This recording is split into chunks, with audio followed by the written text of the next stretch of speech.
Abageresa nti omuganga teyeeganga wali olowooza nti baali beerogoza. Olugero luno lutuukira ddala bulungi ku mwami Bebekulu Ssali.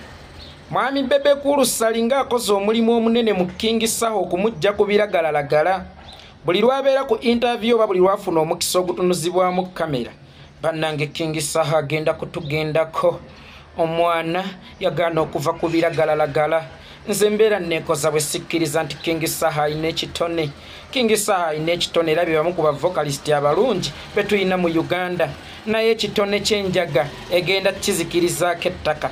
Naye ng'ali mu kulwanyisa enjaga mu King Saha, mutabani we ali mu ryabu olunaku olwaleero yavaako dda.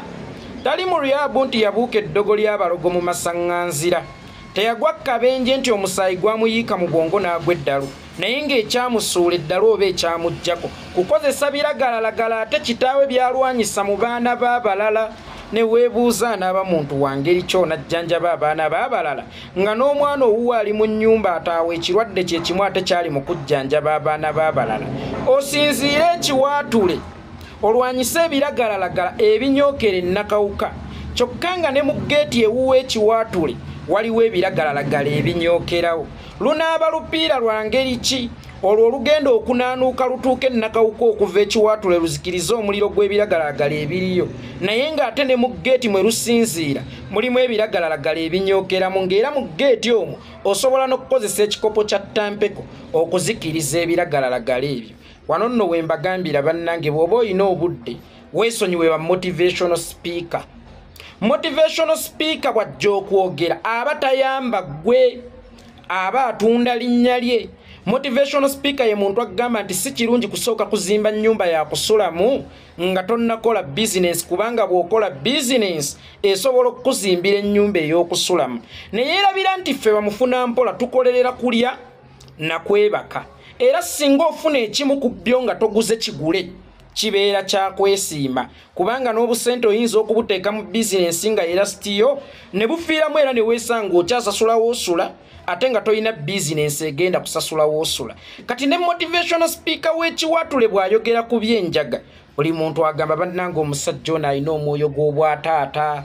Olaba agezaako n'okufaayo ennyo ku baana baatazaala. Bannange Bebekulu owangaale nga musolo naye ng'afaayo ennyo ku baana baatazaala. Ababe bataawa ekirwadde kye kimu kyali mu kujjanjaba abaana ate baatakola ki?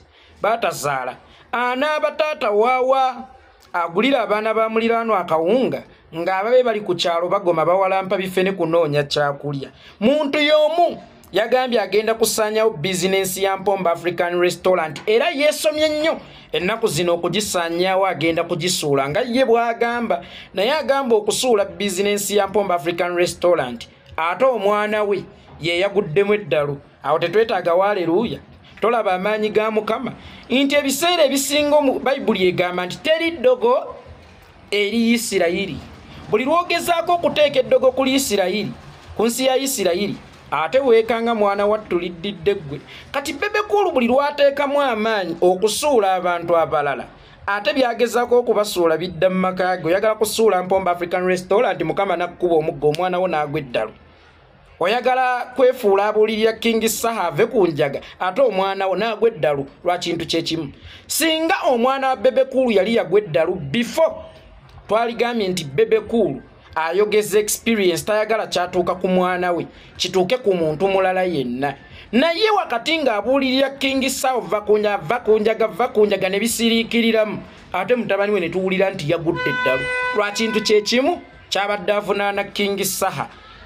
Newankubadde omuganga teyeeganga, naye nze omugumba tampa ddagala lya luzaalo.